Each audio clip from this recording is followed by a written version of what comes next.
নমস্কাৰ, আমৰ দালিৰ সৈতে আজিৰ দুপৰীয়াৰ ভাত সাজ। এয়া মই দাইলখিনি বনাই আছোঁ। প্ৰথমতে মই নিমখ হালধি দি দাইলখিনি বইল কৰিলোঁ। তাৰপিছত যেতিয়া সিজি গ'ল, ইয়াত মই এটা আম আৰু কেঁচা জলকীয়া কাটি দিছোঁ। এতিয়া মই দাইলখিনি বাগাৰ দিম কালজিৰা আৰু শুকান জলকীয়া দি। গৰমত এই দাইলখন খাই পেলাই বহুত ভাল লাগে নহয় জানো? আৰু এই দালিখন খাই বেয়া পোৱা মানুহ চাগে নোলাবই।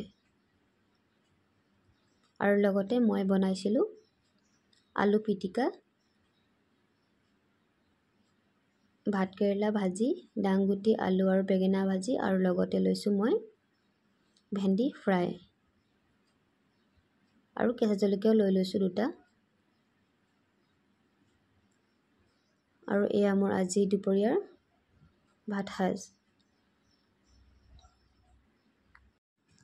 আজিৰ দুপৰীয়াৰ ভাত সাজ মোৰ একেবাৰে সাধাৰণ, কিন্তু খাবলৈ বহুত সোৱাদ লগা আছিল। আৰু ভিডিঅ'টো কেনে পালে লাইক কমেণ্ট কৰি জনাবলৈ নাপাহৰিব। আকৌ লগ পাম অন্য এটি ভিডিঅ'লৈ। ধন্যবাদ।